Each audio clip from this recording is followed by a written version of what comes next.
नजर बदलो नजारे बदलो चैनल पे आपका स्वागत है। दोस्तों, आज हम बात करेंगे केरल हाई कोर्ट के एक ऐसे जज की जिसके फैसले ने पूरी दुनिया को अपना मुरीद बना लिया। जी हाँ, बिल्कुल सही सुना आपने। केरल हाई कोर्ट के एक जज का ऐसा फैसला जिसे सुन के आप भी अचंभित होंगे। क्या था ऐसा फैसला, क्या था ऐसा केस, उसका डिसीजन क्या रहा, देखते रहिए और नजर बदलो नजारे बदलो चैनल को सब्सक्राइब कीजिए। बात करते हैं केस की। केस क्या था? केस था एक 10 साल के लड़के पर एक स्टोर के मालिक के द्वारा रोटी चुराने का और एक दूध की पैकेट चुराने का। जी हाँ, बिल्कुल सही सुना आपने। 10 साल के एक लड़के पर एक स्टोर के मालिक ने आरोप लगाया कि इस लड़के ने मेरे स्टोर से कुछ रोटियां और एक दूध की पैकेट चुराई है। ये केस केरल के हाई कोर्ट तक पहुंचा। जब इस केस की सुनवाई हुई तब जज साहब उस लड़के से रूबरू हुए, उस लड़के के बयान लिए जो उसके दिल के दर्द को बयां करते हैं। जज साहब ने सबसे पहले पूछा कि क्या तुमने रोटियां और दूध का पैकेट चुराया?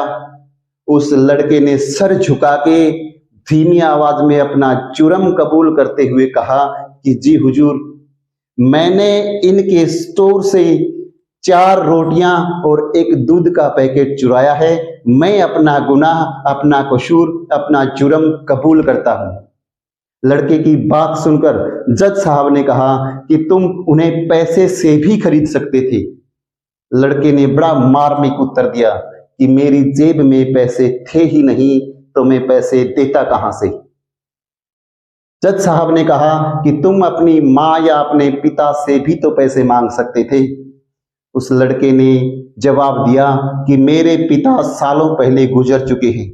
बूढ़ी मां जो है वो चारपाई के ऊपर है, बिस्तर के ऊपर है। उन्हीं की भूख मिटाने के लिए मैंने 4 रोटियां और एक दूध का पैकेट इनके स्टोर से चोरी किया था। तब जज साहब ने कहा कि तुम्हें लोगों से मदद मांगनी चाहिए थी। उस लड़के ने फिर एक मार्मिक उत्तर दिया कि मैंने सुबह घर से निकलते ही 50 लोगों से मदद के लिए अपील की, लेकिन किसी ने मेरी मदद नहीं की। जज साहब ने कहा कि अब तुम कोई छोटा मोटा काम धंधा कर सकते हो, तुम काम क्यों नहीं करते? उस लड़के ने कहा कि मैं एक गैराज में कार धोने का काम करता था, लेकिन एक दिन मां की बीमारी के कारण छुट्टी क्या ली, कार गैराज के मालिक ने मुझे नौकरी से ही निकाल दिया। लड़के की बातें सुन के जज साहब की आंखों से आंसू आने लगे। जज साहब ने थोड़ी देर शांत रह के एक ऐसा फैसला सुनाया, ऐसा डिसीजन, एक ऐसा वर्डिक्ट पारित किया जिसे सुन के वहां मौजूद लोगों की आंखों से आंसू बहने लगे। जज साहब का फैसला क्या था, सुनिए।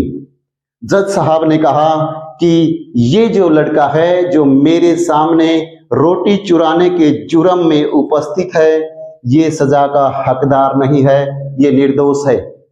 तो फिर दोषी कौन है? जज साहब ने कहा कि दोषी हम सब हैं। दोषी है ये समाज जिसने इस लड़के को चोरी करने के लिए मजबूर किया। दोषी हैं वो 50 लोग जिन्होंने मदद मांगने के बाद भी इसकी मदद नहीं की। दोषी है ये स्टोर का मालिक जो एक रोटी के लिए, एक दूध की पैकेट के लिए इस लड़के को कोर्ट के दरवाजे तक ले आया। दोषी हम सब हैं। आगे बैठे हुए जितने भी व्यक्ति हैं इस कोर्ट यार्ड के, वो सभी दोषी हैं, सभी वकील दोषी हैं, मैं खुद दोषी हूं। और सभी को दोषी करार देते हुए मैं यहां मौजूद हर आदमी पर 1000 रुपए का जुर्माना लगाता हूं, जिसमें मैं खुद भी शामिल हूं। ऐसा कहकर जज साहब ने अपनी जेब से 1000 रुपए निकाले और टेबल के ऊपर रख दिए। जज साहब ने फिर स्टोर के मालिक से कहा कि तुम्हें इस लड़के को 20,000 रुपए जुर्माने के तौर पे देने होंगे, क्योंकि तुमने अपने अधिकार को लेके कोर्ट का दरवाजा खटखटाया, लेकिन तुम इंसानियत भूल गई। तुमने एक भूखे, बेरोजगार, बीमार माँ के बच्चे को परेशान किया, इसलिए तुम्हें ये न्यायालय 20,000 रुपए की जुर्माने की सजा का प्रावधान देता है, सजा सुनाता है, 20,000 रुपए जुर्माने की सजा सुनाता है।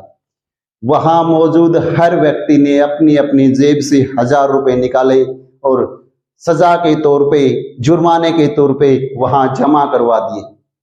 लड़का रोने लगा, उसकी आंखों से आंसू बह रहे थे, हिचकियां रुकने का नाम नहीं ले रही थी और वो जज साहब अपने रुमाल से अपनी आंखों के आंसुओं को पोंछते हुए वहां से चल दिए और पीछे छोड़ गए एक ऐसा फैसला, एक ऐसा डिसीजन जो समाज के लिए एक प्रेरणा बन के रह गया।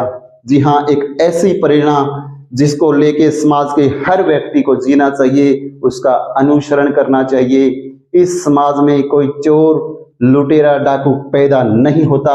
लोगों के जो कारनामे हैं, लोगों का जो बिहेव है, लोगों का जो व्यवहार है, किसी मजबूर को ऐसा करने के लिए प्रेरित करता है, पैदा करता है एक चोर। तो हमें हर ऐसा बच्चा, असहाय बच्चा अगर दिखे तो उसकी मदद करनी चाहिए, उसका सहारा बनना चाहिए। यही संदेश है इस वीडियो का। धन्यवाद।